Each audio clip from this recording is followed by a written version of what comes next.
បាទសូមជម្រាបសួរបងប្អូនប្រជាពលរដ្ឋដែលតាមដានស្ថានភាពនៃការផ្គត់ផ្គង់ប្រេងឥន្ធនៈ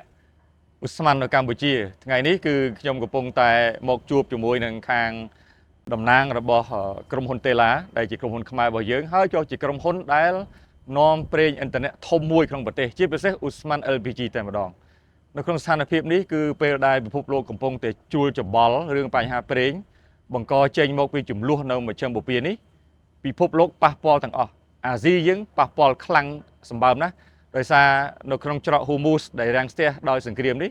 គឺ84%ប្រេងអូស្ម័នគឺចេញពីច្រកមកតំបន់អាស៊ីយើងដល់ពេលច្រកនោះមានបញ្ហាឥឡូវនេះបញ្ហាសម្រាប់អាស៊ីយើងទាំងមូលថ្ងៃនេះនៅ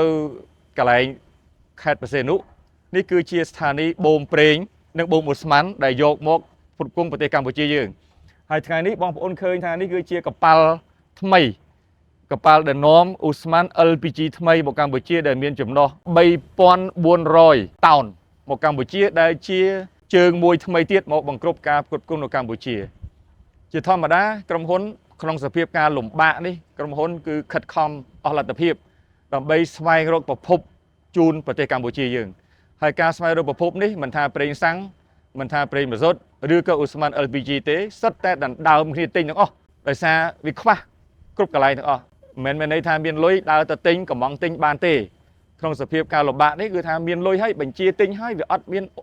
ផលិតផលឲ្យយើងទៀតហើយដែលតឹងគេបំផុតហ្នឹងគឺមានផលិតផលពីរទី1គឺប្រេងម៉ាស៊ូត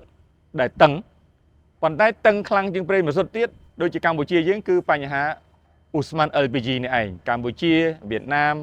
បង់ក្លាដេសស្រីលង្កាឥណ្ឌាសិតតែប្រឈមជាមួយនឹងបញ្ហាអូស្ម័ននេះជាចម្បង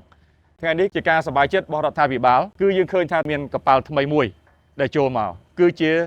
មួយក្នុងចំណោមជើងទាំង5ដែលត្រូវរកចូលប្រចាំខែហើយការយក 4-5 ជើងមួយខែនេះគឺមិនទាន់អាចឆ្លើយតបទៅនឹងតម្រូវការរបស់កម្ពុជាយើងបានទេកម្ពុជាយើងបើករណីធម្មតាក្រុមហ៊ុនតេឡាផ្គត់ផ្គង់ដល់ទៅ7ជើងនោះកប៉ាល់ប្រហែលប៉ុណ្ណឹង7ទៅ8ជើងប៉ុន្តែក្នុងស្ថានភាពលំបាកនេះរ8ជើងអត់បានទេដោយសារក្នុងតំបន់នេះទីផ្សារវាតឹងខ្លាំងណាស់ដូច្នេះហើយបានជារដ្ឋាភិបាលកន្លងមកខ្ញុំធ្លាប់បានលើកសំណូមពរជូនបងប្អូនប្រជាពលរដ្ឋក្នុងការប្រើប្រេងឥន្ធនៈក្តីក្នុងការប្រើឧស្ម័នឥន្ធនៈក្តីសូមឲ្យមានការប្រើប្រាស់ប្រកបដោយការសមចៃចឹងហើយថ្ងៃនេះជាការបញ្ជាក់មួយសារទៀតថារដ្ឋាភិបាលកំពុងតែធ្វើការជាមួយដៃគូសំខាន់ទាំងអស់ទាំងក្នុងស្រុកនិងក្រៅស្រុកដើម្បីធានាថាយើងនៅតែមានប្រេងឥន្ធនៈនៅឧស្ម័នឥន្ធនៈចូលផ្គត់ផ្គង់ដល់ប្រទេសយើងសភាពការមិនទាន់ធូរស្រាលទេហើយការព្យាករណ៍ទៅមុខនេះក៏មិនមានភាពច្បាស់លាស់ដែរ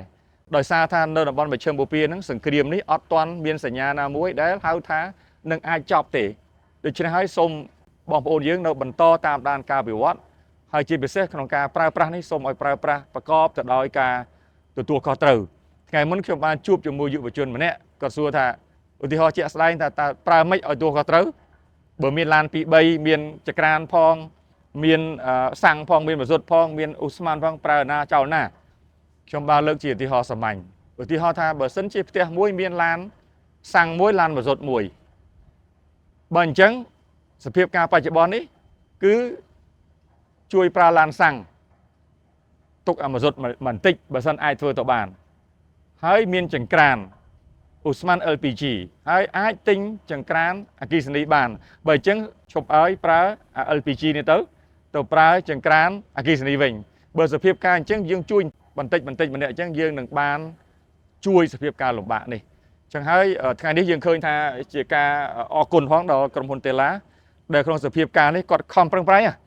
ហើយមិនមែនតែតេឡាក្រុមហ៊ុនទាំងអស់ប៉ុន្តែតេឡាហ្នឹងគឺជាអ្នកដែលនាំចូលអូស្ម័ន LPG ធំជាងគេគាត់ខំប្រឹងប្រែងទាំងយប់ទាំងថ្ងៃដើម្បីធ្វើម៉េចឲ្យមានអូស្ម័ននេះចូលថ្ងៃនេះខ្ញុំឈរនៅទីនេះមិនមែនសម្រាប់តែបង្ហាញបងប្អូនប្រជាពលរដ្ឋនៅអូស្ម័ន LPG នេះទេប៉ុន្តែនៅខាងនោះបងប្អូនឃើញកប៉ាល់នោះគឺជាកប៉ាល់ដែលនាំចូលប្រេងសាំងប្រេងម៉ាស៊ូតរបស់ក្រុមហ៊ុន Caltex ក្រុមហ៊ុន Caltex នេះក៏ប្រើកំពង់ផែរបស់តេឡានេះដែរដើម្បីយកប្រេងចូលមកហើយ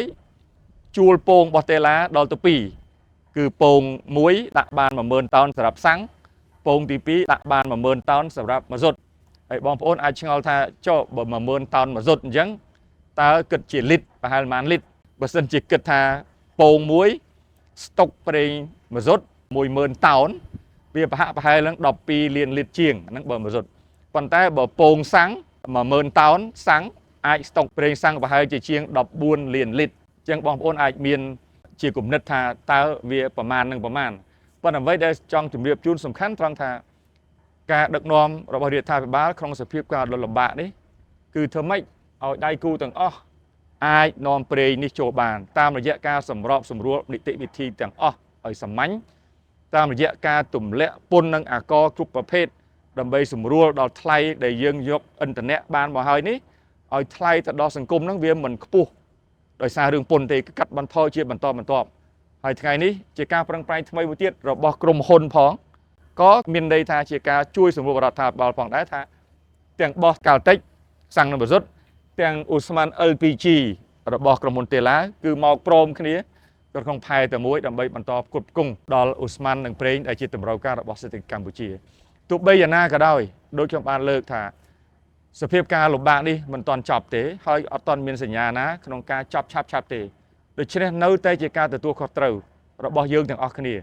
ដើម្បីធ្វើម៉េចប្រើប្រាស់ប្រភពឥន្ធនៈនេះប្រកបដោយការឆ្លៀសវៃនិងការសន្សំចៃខ្ពស់ទី1សំថវិកាខ្លួនឯងផងទី2ដើម្បីកុំឲ្យឈានទៅដល់ដណ្ដើមគ្នាទិញដូច្នេះបើសិនជាយើងធ្វើដូចកន្លងមកនេះយើងអាចទៅអញ្ចឹងបន្តទៅទៀតដើម្បីឆ្លងបាននៅការលំបាកហើយសង្ឃឹមថាមិនយូរប៉ុន្មានយើងអាចឆ្លងបានហើយខ្ញុំប្រើពាក្យសង្ឃឹមនេះប្រើដោយចេតនាតែម្ដងដោយសារថាអត់អ្នកណាហ៊ានធានាអីបានទេសូម្បីតែក្រុមហ៊ុនទៅទិញហ្នឹងមានលុយទៅទិញហើយហ្នឹងក៏អត់មានណាធានាអីបានដែរមិនអញ្ចឹងអត់ធានាបានទេដូច្នេះហើយមានតែការសង្ឃឹមថាពិភពលោកត្រឡប់មករកការចរចាហើយរកដំណោះស្រាយមួយដែលភាគីចំនួនហ្នឹងអាច